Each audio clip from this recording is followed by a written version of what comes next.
안녕하세요. 남편과 이혼 후 하루하루 즐거운 인생을 살아가고 있는 30대 여성입니다.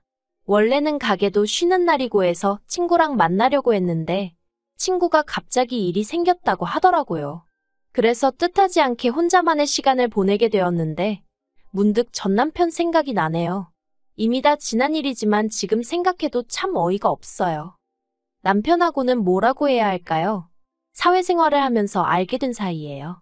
당시 저는 26살로 약국에서 사무보조로 일을 하면서 취업 준비를 하고 있었고 남편은 제약회사 영업사원이었죠.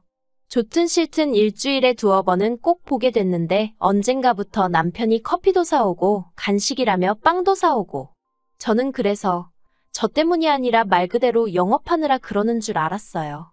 그런데 나중에서야 하는 말이 저한테 어떻게 다가가야 할지 몰라서 그랬다나요. 아무튼 그렇게 한 8개월쯤 시간이 흐르고 저는 취업에 성공했어요. 그러니 당연히 약국은 관뒀죠. 그런데 제가 관두고 나서야 남편이 마음이 급해졌는지 약사 선생님한테 물어봐서 저한테 연락을 따로 해왔더군요. 그리고 그때는 나름대로 그게 로맨틱하게 느껴지는 거예요. 저도 참 어리고 순진했죠. 이후로 저희는 1년 정도 길다면 길고 짧다면 짧은 연애를 마치고 결혼까지 하게 되었습니다. 그때 제 나이가 28이었으니 솔직히 결혼이 급하진 않았는데 당시 저희 친정 상황이 그다지 좋지가 않았어요. 그리고 제가 사회생활을 늦게 시작했다 보니 모아둔 돈도 많지가 않았죠. 그런데 남편에게 프로포즈를 받았을 때 이 사실들을 얘기하니까 괜찮다고 하는 거예요. 상관없다면서 돈이야 앞으로 살면서 모아가면 되는 거 아니겠냐고요. 아, 이 사람이라면 평생 믿고 의지하며 살 수 있겠구나 싶대요. 그래서 남편이 1억 4천짜리 빌라를 해오고 제가 3천만 원으로 혼수를 채워넣고 그렇게 결혼 생활을 시작했습니다. 그런데 저희 결혼 생활에 생각지도 못한 복병이 있었으니 그건 바로 시어머니도 아니고 신우였어요. 사실 어머님은 결혼 전부터 저한테 크게 뭘 요구하시지도 않고 바라시는 게 없으셨거든요. 오히려 당신 아들이 성격이 까탈스럽고 그런데 저 같은 참한 아가씨를 데려와서 좋다고 하셨죠. 하지만 신우는 자기 남동생이 나름대로 4년제 대학 나와서 직장도 좋은데 다니고 있는데 딱 하나 단점이 여자 보는 눈이 없다고 하지를 않나. 그래놓고는 결국 저희 둘이 결혼하겠다니까 자기 동생이 뭐가 아쉬워서 집까지 해가면서 결혼을 해야 하냐고. 자기는 이 결혼을 반대하네 어쩌네. 한마디로 꼴 같자는 소리를 해대더라고요. 막말로 누가 자기한테 허락해달라고 한 것도 아니었는데 말이죠. 게다가 심지어 한 번은 자기가 자기 주변 사람들한테 저희 회사에 대해서 물어봤는데 아는 사람이 하나도 없더라며. 저더러 재직증명서를 떼오라는 요구를 하더라니까요. 정작 자기는 7급 공무원이 될 거라며 10년째 집에서 놀고 먹는 백수였던 주제의 말이에요. 아무튼 그런 신우의 헛소리에도 불구하고 결국 남편과 저는 결혼을 했어요. 아닌 게 아니라 사실 신우가 너무 거슬려서 남편한테 결혼 못하겠다는 소리도 하긴 했었는데 그때마다 남편이 맞벌이를 하시던 시부모님 대신 신우가 자기를 많이 챙겨줬었다며 아마 그래서 그러는 것 같다고 저더러 넓은 마음으로 이해해달라고 했거든요. 그리고 만약에라도 저랑 신우 사이에 문제가 생기면 남편이 말하길 무조건 제 편에 설 거라는 거예요. 그래서 그냥 그래 신우가 남편을 어지간히 아끼는가 보다 생각하고 어떻게든 이해해보려고 했죠. 그런데 신우는 니들이 기어이 결혼을 하느냐며 괘씸하네 어쩌네. 어휴, 솔직히 정말 꼴같잖다는 생각밖에 안 들었는데 신우가 저보다 12살 그러니까 띠동갑이었거든요. 그러니 차마 꼴같잖다고 대놓고 말을 할 수도 없고 그래서 그냥 속으로 그래 노처녀 히스테리 부리냐 실컷 부려라 하고 말았네요. 한편 그렇게 결혼하고 몇 달 후 어머님 생신날이었어요. 저희 집에서 생신상을 차려드리려고 시부모님하고 신우하고 전부 다 저희 집으로 오시라 했죠. 미역국, 불고기 그리고 잡채 정도는 제가 직접 했는데 하다 보니까 시간은 부족하고 그나마 옆에 있는 남편은 별 도움이 안 되고 그래서 나머지는 배달시켰어요. 그런데 신우가 제가 차린 상을 보더니 어떻게 며느리가 시어머니 생일상에 배달음식을 올리냐며 난리를 치는 거예요. 그래서 제가 이거는 제가 한 거고 나머지는 시간이 없었다 하니까 그러면 전날 미리 만들어놨어야지 하며 호통을 치대요. 어이가 없었죠. 자기야 백수니까 시간이 남아도는지 몰라도 저는 전날엔 야근까지 하고 정신이 하나도 없었는걸요.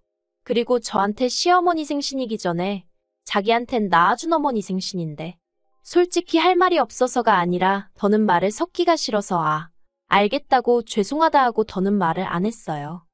그리고 얼마 후 시부모님과 신우가 이제 슬슬 가봐야겠다며 자리를 일어나대요. 저랑 남편은 배웅할 준비를 했고요. 그런데 갑자기 신우가 자기 팔찌가 없어졌다며 난린 거예요. 그러더니 화장실로 막 뛰어갔는데 거기도 없다면서 또 난리를 치대요. 저는 솔직히 신우가 팔찌를 하고 왔는지 기억도 안 나는 상황이었고요. 그런데 신우가 자기 화장실 갔다 오고 나서 제가 다녀오지 않았냐 하더니 저더러 빨리 내놓으랍니다. 어이가 없어서 뭘 빨리 내놓냐고 뭔지도 모른다고 했어요. 그랬더니 신우가 진짜 그러는 거 아니라면서 지금 돌려주면 자기가 문제 삼지 않겠지만 자기가 뒤져서 찾으면 경찰에 신고할 거래요. 가족이라고 안 봐줄 거랍니다. 이때는 어이가 없는 걸 넘어서 정말 미치고 팔짝 뛰겠더라고요. 그래서 저도 신우더러 집 다 뒤져서 안 나오면 나도 가만히 안 있을 거라고 했어요. 그랬더니 신우가 저더러 뻔뻔하다대요. 그런데 그때 아버님이 주머니에서 주섬주섬 뭘 꺼내시더니 혹시 이거냐 하셨습니다. 팔찌였어요. 아버님 말씀이 신우가 먼저 걸어가면서 떨어뜨리길래 이따 준다고 주우셔놓고 깜빡하셨다면서 그리고는 아버님이 신우더러 얼른 저한테 사과하라 하시니까 신우가 하는 말이 가관이었습니다. 저희 친정 형편이 어렵다고 했던 게 기억이 나서 순간 오해를 했다나요? 이건 또 무슨 개소린가 싶은 게 한마디로 제가 가난하니까 남의 물건에 손을 댔을 거라고 생각했다는 거잖아요. 그래서 신우더러 말 그따위로 하지 말라고 했어요. 그러자 여지껏 가만히 계시던 어머님이 아무리 그래도 신우가 윗사람인데 저더러 말을 함부로 한다며 저부터 먼저 신우한테 사과를 하라대요. 팔은 안으로 굽는다더니 그래서 그 일로 제 딴에는 정말 잘해보려고 만든 자리였는데 신우하고는 물론이고 시부모님과도 사이가 틀어졌어요. 제 나름대로 시부모님은 그래도 경우도 있으시고 좋은 분들이라고 생각했기 때문에 실망이 더 컸죠. 그리고 이후로 시댁과는 대면대면한 사이를 유지하면서 지냈습니다. 명절이나 시부모님 생신 정도에만 찾아뵙고 신우 생일 같은 날은 남편 혼자만 보내고 그랬어요.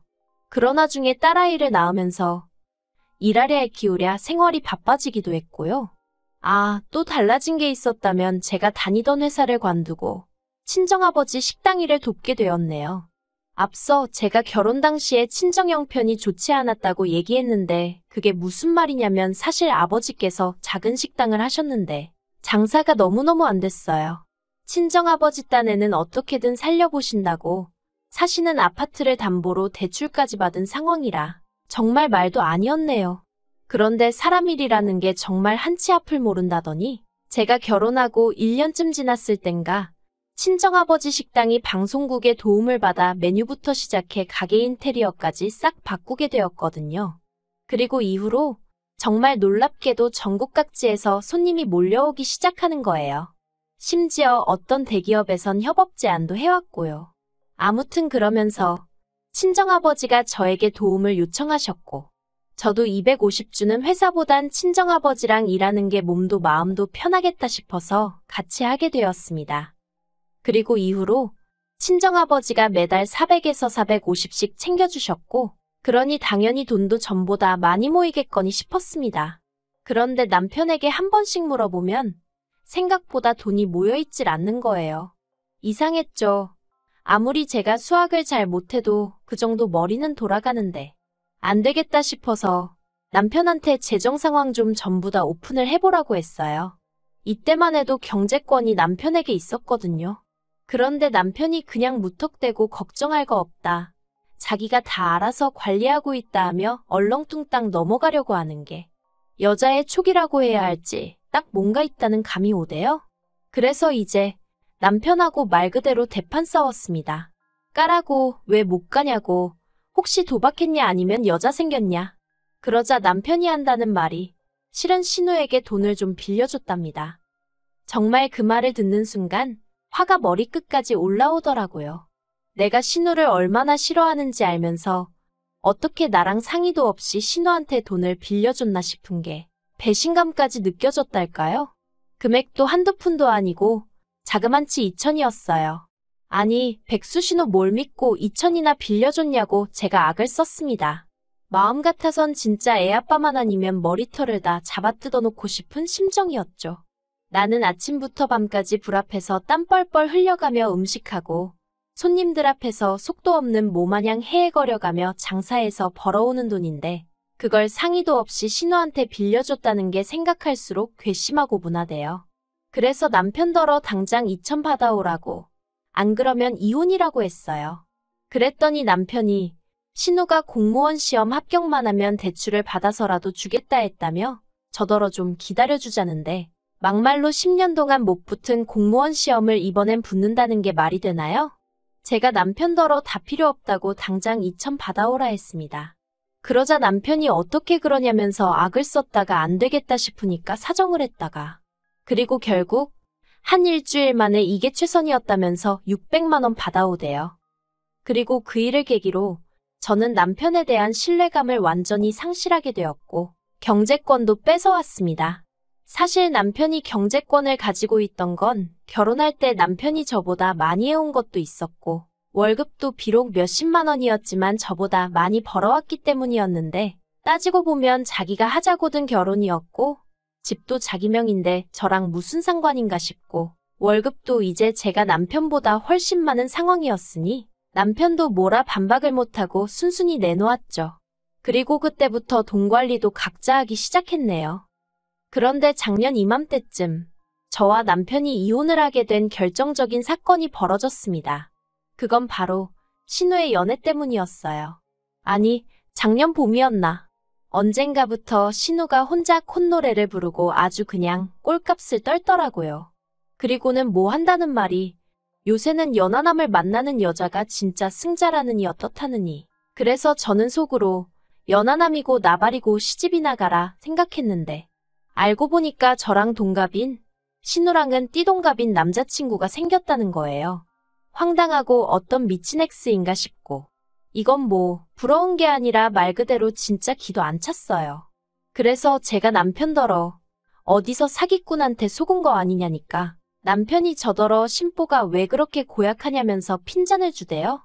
하지만 세상 사는 게 무슨 드라마도 아니고 제가 신우를 싫어해서 더 그렇게 느꼈을 수도 있지만 아무리 생각해도 납득이 안 되더라고요. 신우 말로는 키 183에 사업하는 남자라는데 그렇게 잘난 남자가 왜 12살이나 많은 백수 신우를.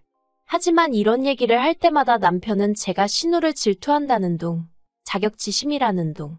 그래서 제가 남편더러 신우더러 조심하라 하라고 그리고 그 말을 마지막으로 더는 이러쿵저러쿵 말을 안 했네요.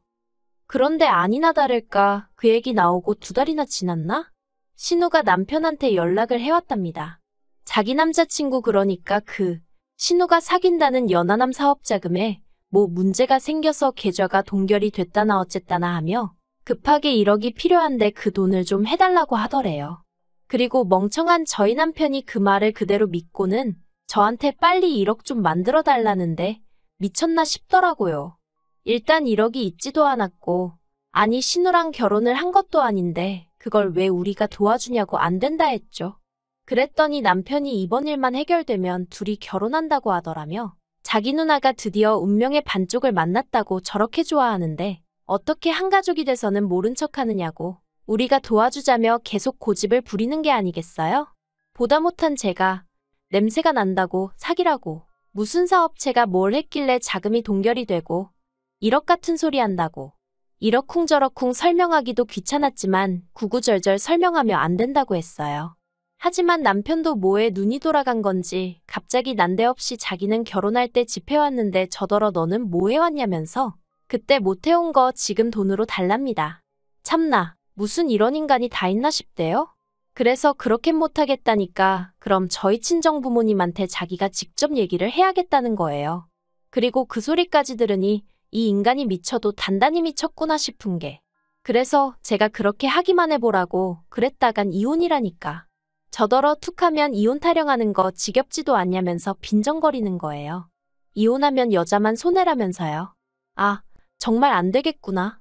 그래서 제가 정말 구제불능이구나 하고는 이혼하자 했습니다. 정말 내 손엔 지 한 번 두고 보자고요. 그리고 신우한테 고맙다고 해야 할지.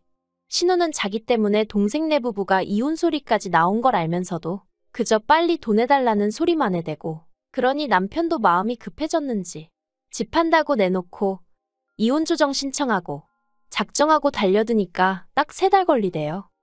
그나마 그 빌라도 집이라고 쬐금 올라서 1억 6천엔가 팔았는데 제가 5천 갖고 나머지는 남편이 가져갔어요. 아이 양육비로 한 달에 50만 원씩 준다고 했는데 솔직히 그 돈 안 받고 애 안 보여주고 싶은 마음이었죠. 하지만 법이 그렇게는 안 된다니 어쩔 수 없이 한 달에 한 번씩 만나게 되었는데, 이혼하고 처음 2~3번 만날 때는 허파에 바람이라도 든 사람 마냥 싱글이 되니까 여자가 꼬이네. 지 매형될 그 연하남이 조만간 사업이 정상화되면 한 자리 주기로 했네. 별 헛소리를 짓거리고 난리더군요. 그러면서 저더러 후회하지 이러면서 빈정거리고. 그런데 올해 초부터 볼 때마다 살이 쭉쭉 빠져있질 않나. 얼굴은 죽상을 하고 있고. 그러더니 급기야 2~5달 전에는 제 앞에서 무릎 꿇고 울대요. 자기 좀 살려달라나 어쩐다나. 그래서 제가 왜 그러냐니까 한다는 말이 그 연하남이 연락이 안 된다면서, 사업장이라는 데도 찾아가 봤는데 그런 사람은 없다고 하고, 미치겠다면서, 심지어 투자를 하면 지분이 어떻고 해서 그 말에 혹해 회사까지 때려치고 퇴직금 고스란히 거기다 안겨줬답니다. 그래서 제가 신우는 뭘 하냐니까, 신우도 알아놓았다면서 지금 자기네 집 줄초상 치르게 생겼다고, 자기가 지금 기댈 사람이 저밖에 없다면서. 진짜 제정신인가 싶은 거예요. 그래서 됐다고 내가 똥통에 같이 빠져 죽을 일 있냐 했습니다. 사람이 말할 때는 귓등으로도 안 듣더니 이제 와서 왜 이러냐고. 싫다고 했죠. 어우, 어찌나 징글징글한지. 마음 같아선 친정아버지 가게만 아니면 어디로 딸 데리고 꽁꽁 숨어버리고 싶은 심정이네요. 누가 저더러 그래도 애아빠인데 한 번쯤 기회를 다시 주는 건 어떻냐고 묻던데, 애아빠가 뭐 대수인가요? 그런 생각 없고 무책임한 아빠는 차라리 없는 게 낫다고 봅니다.